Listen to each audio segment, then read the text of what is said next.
बच्चू कडू ने महायुति के खिलाफ मोर्चा संभाल लिया है। तीसरे मोर्चे की ताकत के दम पर वे राज्य में कुछ अलग करने की सोच रहे हैं। एक तरफ महाविकास आघाड़ी को उन पर विश्वास नहीं है, तो वहीं महायुति ने उनके संसदीय क्षेत्र में समस्याओं का पहाड़ खड़ा करने की शुरुआत कर दी है।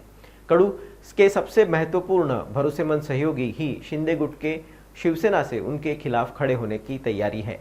इन्हीं घटनाक्रमों के चलते बच्चू कडू ने सीधे तौर पर मुख्यमंत्री एकनाथ शिंदे को चुनौती दी है।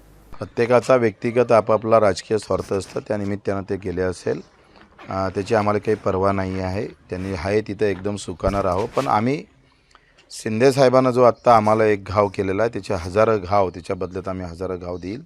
शिंदे गटाला सुद्धा आम्ही या सगळ्या संदर्भात त्यांनी एक खेळी खेळली, आम्ही 10 खेळी खेळू आणि त्याचे परिणाम शिंदे गटाला भोगायला लावू।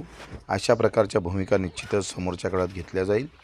आम्ही सुद्धा मैत्री कायम ठेवून राजकुमारजीच्या सोबत आमचा उमेदवार दमदारपणे तिथे उभा करू। काही राजकीय हेतूनं आलेले असतात, काही आर्थिक हेतूनं आलेले काही लोक असतात। काय होतंय का कार्यकर्त्यामध्ये हौसे नवसे गवसे सगळेच असतात।